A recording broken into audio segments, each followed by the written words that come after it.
Hello and welcome to The Green Room by Deloitte. This is the podcast where we ask the tricky questions about the world around us. I'm George, and today we're asking, should my next car be electric?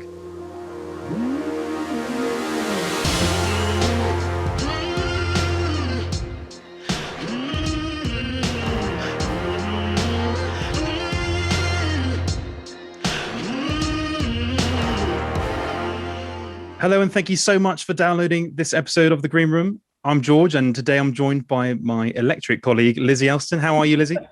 I like that. That's a new one. Feeling totally electrified. I'm actually working from the office today, so feel quite excited to be here, but exciting topic today, really interesting. And have to say, I felt slightly guilty driving into the Deloitte car park here and seeing the electric charging points ahead of me and driving in my diesel car, but really looking forward to this discussion and finding out a bit more about what the future of electric vehicles is.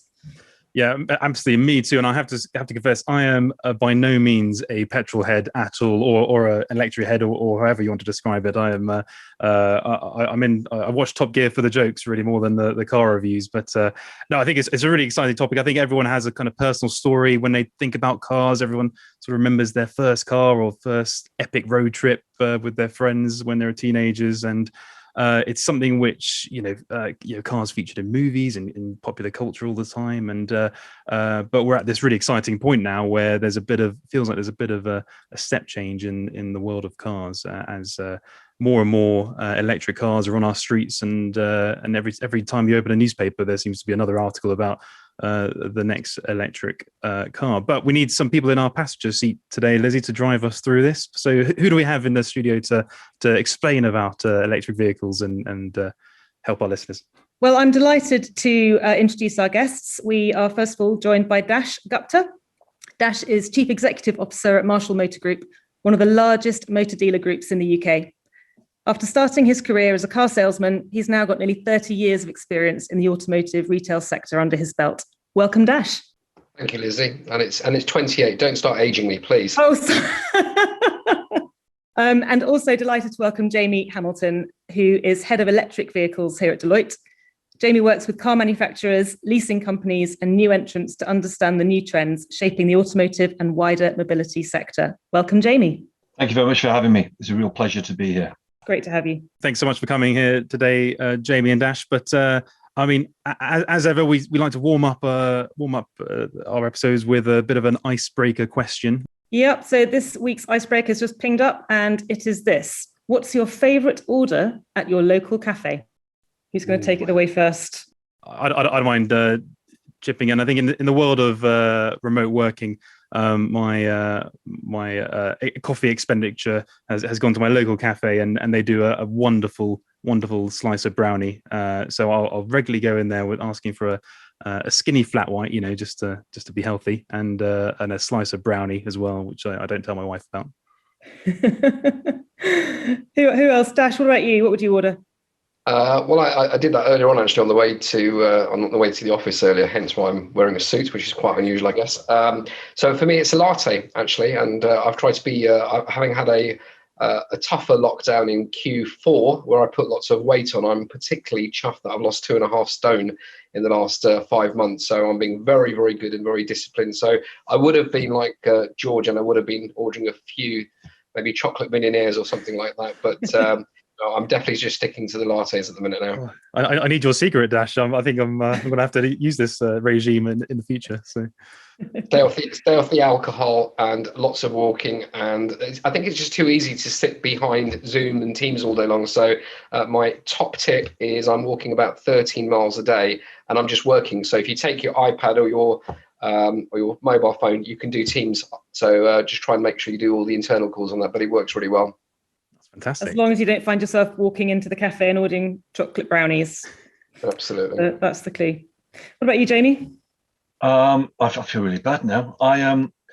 Sausage sandwich. Yes. The sausage sandwich in the morning. I feel really guilty though after Daksh saying 13 miles. We've just bought a puppy, and half of the idea of that was to try and make us get out and walk more. But I don't know if you've got a puppy. You can only walk them for 20 minutes for the first couple of months. So it's not really helped me. And so I need a bit more discipline that Daksh has got, I think. Give it a few more months and you'll be off on the 13-mile dog walks, I'm sure. Fantastic. Well, that's all very good to hear. I think I'd be joining most of you with a coffee, which is always a treat. I do miss my lattes while being at home. The plunging in the cafetiere has not been quite the same. So it's quite nice to be able to get out and grab a coffee now. Great. Thank you all. And I think it's time to buckle up and kick off this week's episode. So I think I was doing some research and I found out 76% of households in the UK have a car, which is quite staggering when you think about it. So just perhaps just to help our listeners, Jamie and Daksh, could you talk a bit about your background in the world of automotive and how you came to your careers? Perhaps Daksh, would you like to go first? Okay, so actually, I was doing a degree in computer science software engineering at Oxford Brookes, and my Saturday job was washing cars in a car dealership, and getting paid £15 a day. Back then, retail businesses didn't open on a Sunday, so the owner of the business said to me, "Why are you washing cars?" I explained, "I'm just trying to supplement my my grant, I guess student bear money, I guess back in the day." And he said, "Look, more and more retail operations are open on a Sunday. Nobody will come in because nobody comes in and buys on a Sunday. Why don't you come in and open up and take some inquiries?" Of course, you know what happened. Lots of people came in and didn't know what I was doing and managed to sell 3 cars. I didn't really think I sold them because I have a belief that, I don't believe you can sell and convince somebody into buying something. I think the reality, if you're making a significant purchase, then somebody will make up their own mind. And I think certainly when you look at the way consumers buy today, they do their research, they spend typically 20 hours online, and they know I think people want to be guided and treated transparently, treated fairly, and taken through a process in terms of, well, what's my car worth? What am I going to buy? What's availability like? So that's very much the culture we drive in our organization. So ended up graduating in 91, obviously recession back then, and couldn't get a job in the IT industry. So saw a role with Nissan and got on the graduate scheme, spent the first 5 years of my career with Nissan, and just really I thought I'll do this for a couple of years, pay off my student loans, and 29 years later, here I am. So kind of worked my way up.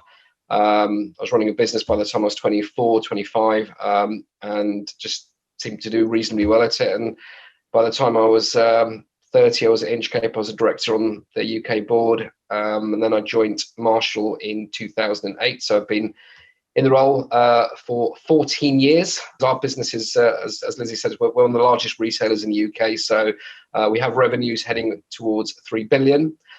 We've been one of the sort of leading consolidators in the sector. The industry is going through a lot of change, and I think particularly pertinent to the topic that we're going to get into in a bit more detail around electrification. A lot of that's being driven strategically by what's happening in terms of the sentiment towards climate change. We represent all the key brands, and I think, again, quite interesting in terms of the topic of discussion around EV. We're the largest retail partner in the UK for Volkswagen Group, who I would say are probably the most advanced in terms of their investment on EV. So we have 63 businesses with them.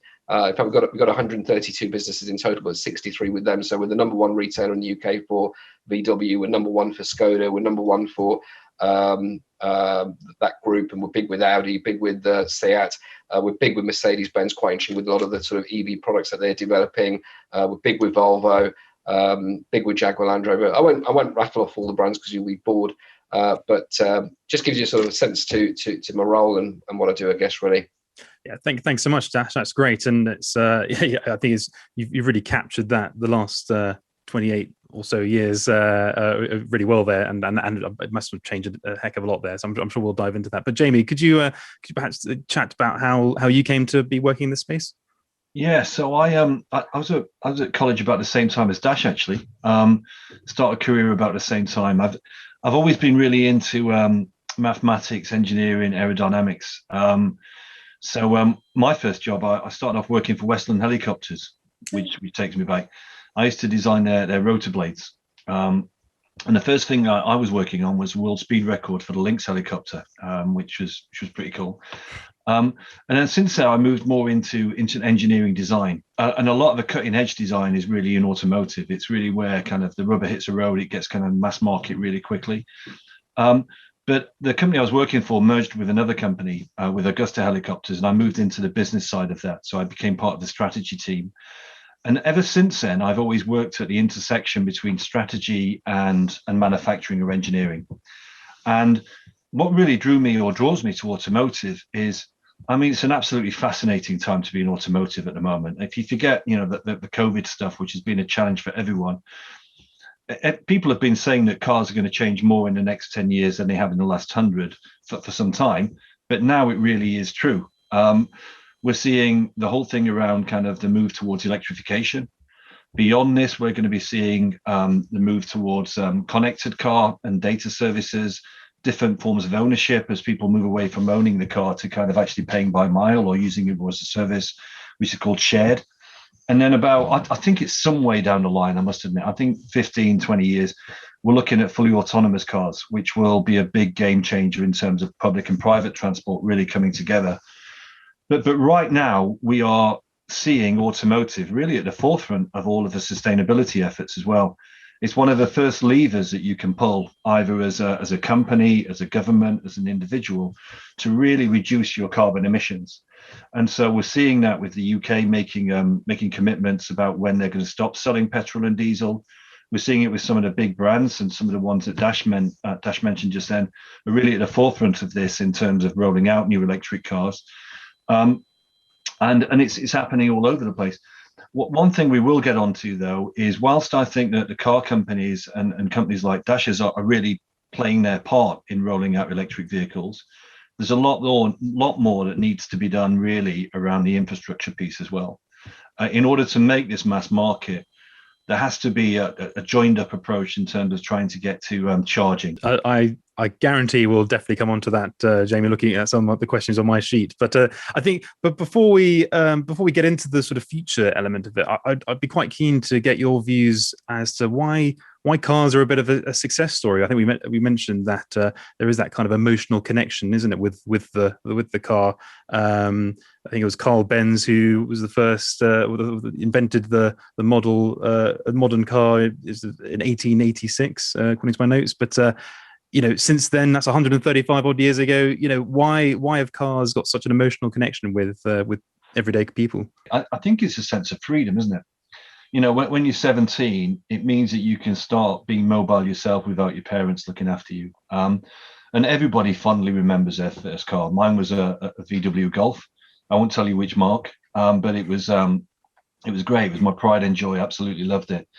And then I gravitated onto my girlfriend at the time, who's now my wife, had an MGF, but then I crashed it and wrote it off. Which she still brings up actually anytime there's any arguments. So I've always loved those two cars. But interestingly, whenever I speak to people now, the whole sense of kind of ownership of a car is changing a little bit. There's fewer people now taking driving tests sometimes because I think of the cost, because there's different options. But for me, it was all about freedom. I don't know about you, Daksh. What about yourself? No, exactly the same. And I was going to test you, Jamie. Can you remember the registration number of your Golf? Oh, I should. Oh, it was an X-Reg, but I can't. No. What about you, Daksh? Can you remember your first registration plate? Sadly, I can. So mine was not as cool as Jamie's. Jamie definitely wins the cool competition there. So I had the embarrassment of a yellow Datsun Cherry, a 120Y. Rust on the bottom of the sills, but we sort of see through that. We sort of saw through that, didn't we? In terms of washing the car every half an hour, I guess, because it was our pride and joy. So my registration number was RGR979Y. So yeah, so I can remember that. But I completely agree with your comment, Jamie. I think it is that sense of freedom and the ability of just going at that thrill of driving, and driving cars does drive a sense of emotion in terms of how the car feels, that thrill of the acceleration. And not that you had that in a 1 litre Datsun Cherry, but I guess you probably, I remember passing my driving test and buying a car the next day for £400, which I'd saved up. And, the first time I was quite scared, actually. I think the first time I was on my own in a car without an instructor, but then you realise actually you can put your foot down a little bit more, not condoning speeding, of course, but I think you're absolutely right. It's the ability to just go wherever you want, whenever you want. And I think it's sort of, it's quite interesting seeing my eldest son, who's he's 21, and I think it just makes you go from kind of a teenager to a man, I guess, really. So it's it's got this emotional connection for people. A car is a real symbol of convenience and it's got sort of real status in modern society, has done for a long time. Let's talk about electric vehicles. So we're hearing lots of talk about them at the moment, but the numbers are still small versus the sort of fossil fueled alternatives. Can you tell us a bit about what the first few years have been like for EVs, kind of the good and the bad? We hear a lot about range anxiety, charging power, the price tag. What's your sort of overall view of how it's sort of all been going so far?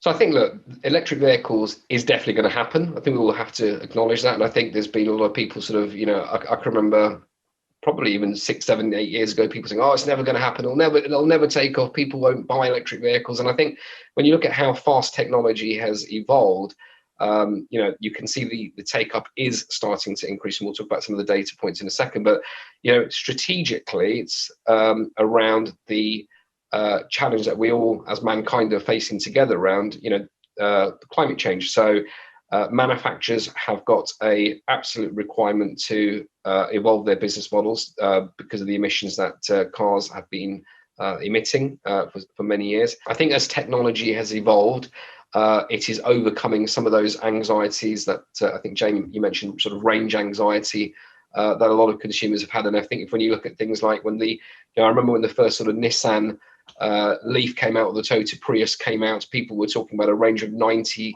miles, but in practice, the vehicle might have only actually done sort of 60. And it's more and more that range anxiety is starting to be overcome. Clearly, there's an infrastructure challenge to overcome.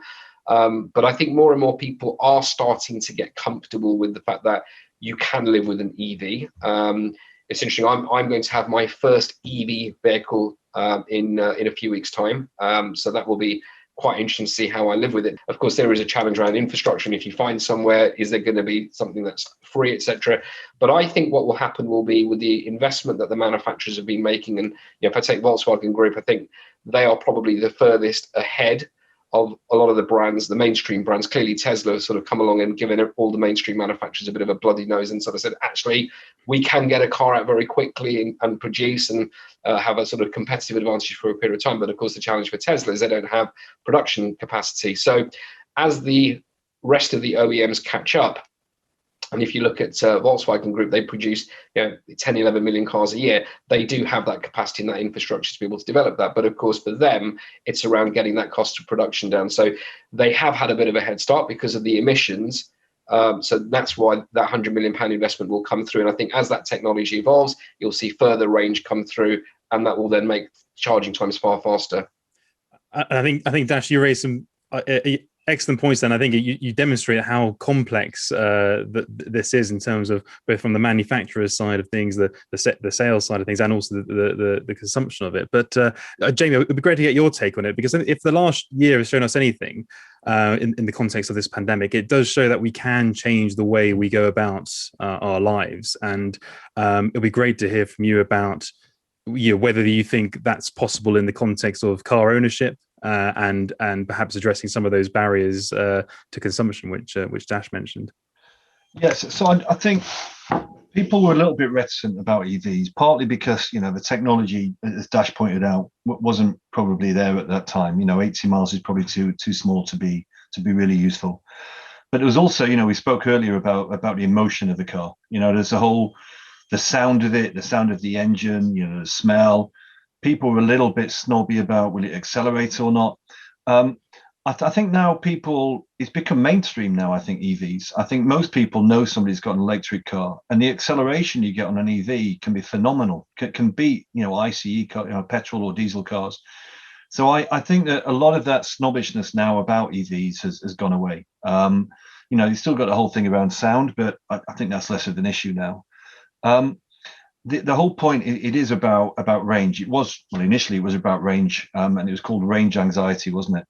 Part of that is because the technology has got a lot better now, so the ranges are a lot better. But part of it is also education. My car it's got a tank of, say, 500 miles in it. I very rarely get it up to 500 miles full. I don't always keep it full. I typically have kind of 150, 200 miles in the tank. And so you have to educate people about how many times do you really need 500 miles. And so I think there's some education piece there as well with people. But what's happened is you've moved away from range anxiety to charge anxiety. So people are now happy with the range, but I have to know that I can charge my car when I need to. So it's not just about if there's a charger available, a charger near me, is it available? Or do I have to wait for 2 or 3 hours? So there is a whole piece around a charge anxiety point. And the reason that's really important right now is because the people that have bought EVs, a lot of them have off-street parking. And so if you've got off-street parking, you can charge it from your house really, and that's a guarantee. If you haven't got off-street parking, then it's a lot more challenging. But to get to real mainstream, we need to get to that, which means that there has to be public charging available for people that is accessible. Again, what makes it really interesting is it's not going to be one single solution on charging. So Daksh mentioned some of the car companies there. Some of the consortia are coming together to put some ultra fast charging in the UK. There's a competition to Tesla. So there's definitely going to be ultra fast charging. There's also going to be public charging, which is a bit slower, which is more AC charging. There's going to be home. There's going to be places where you charge at, say, even a cinema or supermarkets. It's going to be a combination of charging. But first of all, making sure that people get comfortable that they can actually access a charger when they need to is kind of the biggest barrier, I think. But the reason, again, Daksh made a really good point. People are making these commitments about reducing carbon emissions, and a lot of it's been public led. So by the government, be it the CAFE standards, be it the commitments from the UK, bringing them forward to 2030. There isn't really an alternative to do this at the moment. People will talk about hydrogen. Hydrogen fuel cells been around for some time. It's probably, I don't think it's going to take over the passenger car market in the next 5-10 years. I think where you might see hydrogen at some point in the future is kind of for your larger freight, your larger vehicles, your trucks, your trailers. But I think EV, electric vehicles, is really the only way at the moment. Did you know at Deloitte we support social enterprises through our 5 Million Futures programme, like Change Please? They use 100% of the profits from their award-winning coffee to help people experiencing homelessness. They offer training, employment, and ongoing support with housing, finances, and therapy. Why not sign up to the Change Please Coffee Club to receive weekly deliveries of coffee beans? Or try out one of their blends? Just head to changeplease.org or check out the show notes. Now, back to our topic of the day. And what about what we're seeing in other countries? Because, my understanding is that we've just become Europe's second largest car market, and Germany is by far the biggest market. And in 2020, Norway was the first country in the world where more electric cars were sold versus fossil fuels, thanks, of course, to the generous subsidies. But what are some of the things we can learn from other countries about electric vehicles? You mentioned Norway there, Lizzie, and I actually went to Norway about 18 months ago to actually look at what's the impact on our business in terms of service and maintenance. How do we evolve our business? We then start to look at additional revenue streams, be that selling of digital services. How does the purchase for consumers work? Is that subscription? There's a whole host of evolution that's going to happen there, because tires will wear faster as well because of the weight of the battery. The compound is very different that tires will be utilizing in order to maximize range. So I went there, and I think my observations of what they've done there, because I can't remember, I think it's 60% is EV there now, is the massive subsidies that the government had put into it. That's one of the things that I think has really driven the success in Norway, and I think there's some learnings that we can take from there for sure. Yeah, I completely agree, and the subsidies and the incentives don't just have to be financial. So you look in, say, Benelux, you get privileged access if you've got an electric car. Particularly I think in terms of Schiphol Airport, that's why you see so many electric vehicle taxis there, because you're actually allowed to go to the front of the queue. But the financial subsidies are really key. You look at any country that's taken the financial subsidies away, and the sales have fallen dramatically. Even in China, last year, I think they took some of the subsidies away. They put them back in now, not quite as much. But the financial point is a really big point. And it was a bit of a surprise about the reduction in the subsidy in the UK. That there are still subsidies, but the message it sent out was that they were going. So it took away a little bit of a trust. The irony is there are still some great subsidies in the UK. So benefit in kind. If you want to get a company car, The tax subsidies that you get on buying an electric car, you pay zero tax on electric. But not a lot of people understand that because it's really confusing, to understand. So it needs to be simplified a little bit in terms of the incentives and made it a lot more accessible to people about what the actual price is. And then the other thing, again, Dash alluded to on electric vehicles, if you look at it in terms of total cost of ownership, or how much it costs to own a car over 3 years, and you put in fuel, you put in maintenance, you're actually getting closer to parity now with the incentives with a petrol or a diesel car.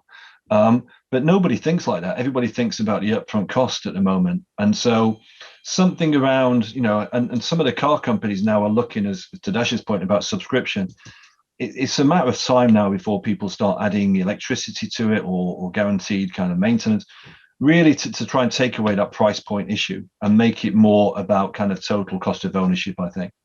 I think that's a really important point, Jamie, because I am, as I said, I'm not a massive car aficionado, but my idea of a good car is that if it has four wheels and enough space to chuck in a combination of children and dogs, it's good to go. But I think you're absolutely right. That it's that price tag, I suppose. People look at that and think, oh, blimey, these cars are pretty pricey. I think the Public Accounts Committee published a report this week saying how there's only a dozen or 12 or 13 cars below the £30,000 mark, which psychologically that's quite a limited supply, isn't it? So how do we communicate that subscription message a bit more, or how do we get consumers on side with that these different entry points? People don't actually buy at transaction price anymore. As I said, 80% of our customers buy through PCP. What they look at is, typically 10 to 15% deposit, and then what's the monthly payment. And I think you'll see residual values strengthen, and we're certainly seeing that right now because there's a global shortage of semiconductors. So, in fact, we are right now in an event that has only happened twice in my 29 years in the industry, which is used car values are going up. So used car values are going up right now, which is, as I said, unprecedented other than 2009, because there's a global shortage of semiconductors. And what we're seeing is there is a huge demand such that used car values are going up. So people are now looking at, actually, I simply pay £1,000 deposit and I'm paying X per month. Driving an EV has become cool because I think people want to make a statement about doing their bit towards the environment, and it is cool, to be seen. And it's interesting, as I said, I'm getting my first EV car in a few weeks' time because my kids said, "Oh, Dad, why have you not got electric cars?" So I thought, well, actually, I better get one then. So I think more and more people are realizing that it's accessible because of leasing, and to me, PCPs are a subscription model. You're paying a monthly payment for the utilization of that vehicle. It's language that I'm using in my business. And today we have 122,000 customers who are in a PCP or a subscription. So I think you'll see more of that evolve.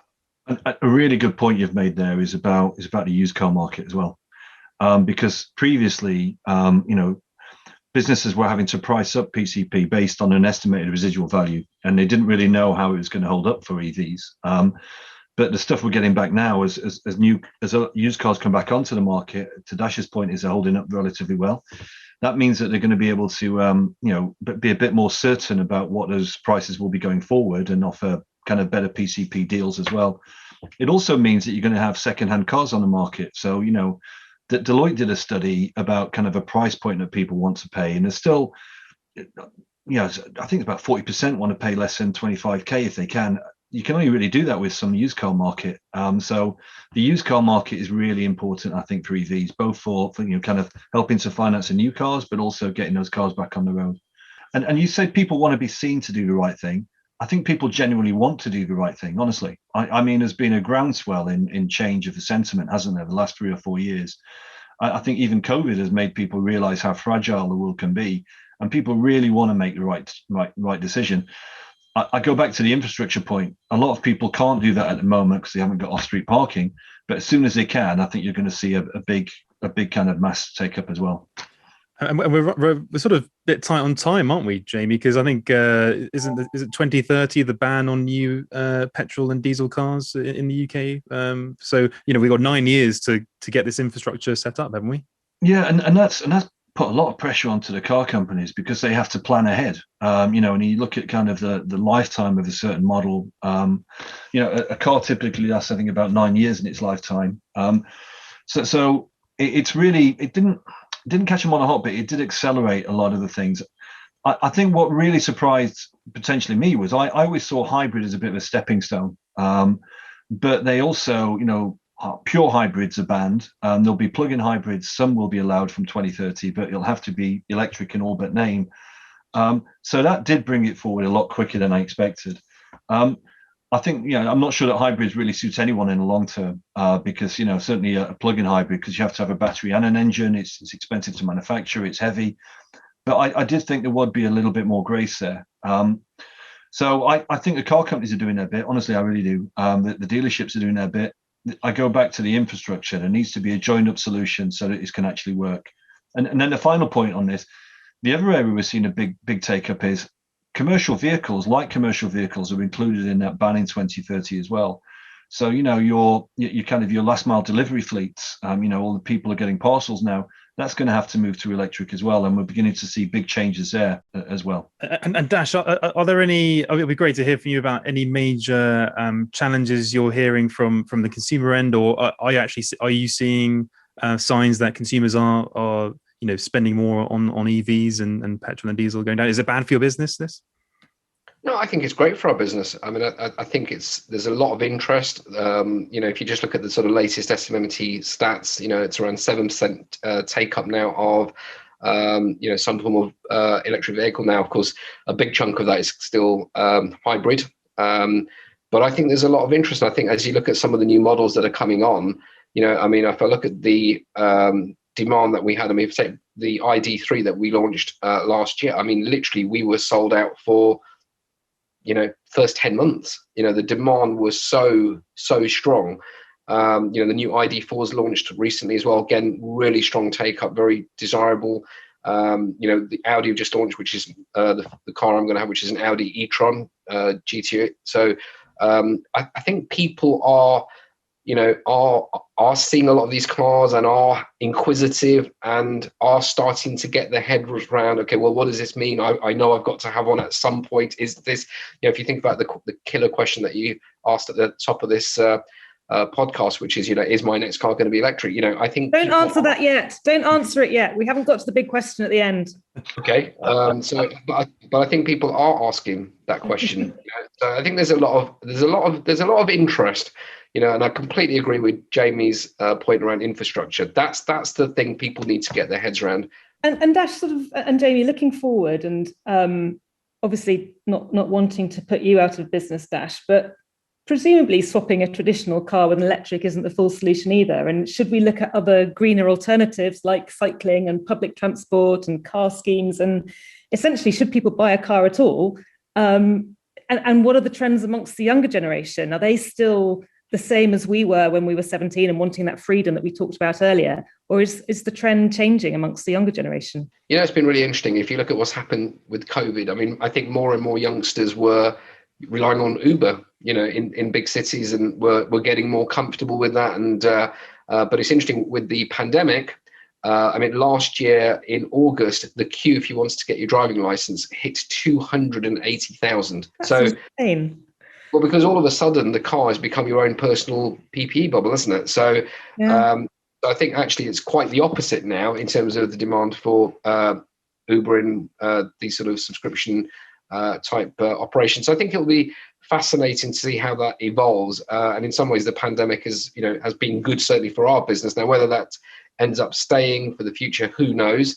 Whether that's just a sort of short-term spike as a result of the pandemic, it'll be difficult to see. But I think that's not totally practical in every market. If I go to London, I get the train from Greater Luton and hop into London, and then I'll get an Uber because it works in London, doesn't it? It is genuinely relatively convenient, and of course, it's difficult to get into big cities. So I think there'll be sort of trends that we see up and down, and there'll be regional pockets, and local cities will take decisions around what they want to do for their local communities as well. Yeah, I think that's spot on. It'll be interesting to see what happens with the whole shared kind of cars, both Uber or kind of shared assets, because Dash is right. People wanted a bit more safety and, kind of certainty with the COVID stuff. Be interesting to see if it comes back or not, or how quickly it comes back. I don't think it's not a binary question about should you have cars or not. I mean, it does depend on where you are. Living in a city is very different to living in a rural area. Living in the suburbs is very different to living in the centre. I think you'll definitely need cars. It doesn't say that there's not a role for electric bikes or electric scooters. I think absolutely there is. Certain city centres, they're going to kind of restrict cars a lot more. So you'll have to look at different bikes or different options. I think that in order for that to work, it needs to be almost multimodal, right? So if you catch a train, you have to have a joined up thing where you can actually then take an electric bike from the train to wherever you need to go. And the UK, it's a bit trickier for the UK because of all of the different payment mechanisms that we've got. If you look in if you look in Benelux, it's a lot easier for multimodal at the moment, I think, in there than it is in the UK. But it's a portfolio piece, really. I think cars will definitely play a role, and will continue to play a really big role. But you will also see kind of micro mobility, so bikes and scooters playing a part as well, depending on where you live, I think. I think it's excellent points there. And I've a while back I was moving house, and I looked at one house, and it was by a very, very noisy road. And my estate agent said, "Oh, don't worry, it'll be fine. You won't hear the cars in the future. They'll be all electric. They'll be absolutely silent." And anyway, I didn't buy that house in the end. But I'd be interested to know, perhaps Jamie first. What's your take on what's the world of transport going to look like in 10, 20 years' time? Are we going to see petrol, diesel cars still on our streets then? So, I mean, it's only a ban on new car sales by 2030, right? So we did some work with one of the oil majors about what's the future of a petrol station. In 2030, you're still going to have a lot of petrol and diesel cars on the road. So I think you'll have that. In terms of the more future of mobility, I think you have to go back to public transport. If you look at the volumes of people going in and out of cities, public transport, has to play a role, and it always has done. It depends on kind of the future of work as well, and what the future of demand is. How that's going to drive commuting or not. I think it's going to be as I said, I think it's going to be a portfolio. It's going to be a lot more choice for people. But if you look beyond 2030 to 2040, that's when you're not going to see any more petrol or diesel at all. And that's when you start thinking about the next big change, which might be autonomous cars. I completely agree with what Jamie said. And I think, the vehicle, I think there's roughly 33 million vehicles in the vehicle park. So, if there's roughly 2 million cars sold a year over the next 9 years, that's, you can do the numbers at 18 million. So that still says there will be approximately 50% of the vehicle park that will be petrol or diesel. We'll still need maintaining, we'll still need servicing. So this is not going to be the end of internal combustion engines. It will just go through over a period of time. It's an interesting future ahead, and I think it's probably time to wrap up and ask the big question, which I actually take a very personal interest in because I'm in the process of buying a house which actually has an electric car charging point. Jamie, Dash, the big question of the week: should my next car be electric? It depends on the mileage that you do, and if you feel comfortable with living with that. So personally, I would say yes. Okay, I'm writing that down. I would say yes if you can. So for you, if you've got off-street parking, I'd say yes. If you haven't got off-street parking, I'd still think about it if you've got access to charging. But then it's the car after your next one will definitely be electric. Either way, Dash, I'll be in touch. Great stuff. I'll hold this up. Well, Dash, Jamie, thank you so much. We've reached the end of our journey, I think, today. But no, it's been a fascinating discussion. I think it's not going to go away, is it? But we'll have to maybe check in a couple of years' time to see how everyone's getting on in this, and maybe we can talk about autonomous vehicles as well in the future. So, Jamie, Dash, thank you so much, and safe journey. Thanks so much. Thank you. Thanks for listening to this episode of The Green Room by Deloitte. We'll be back next time with another big question.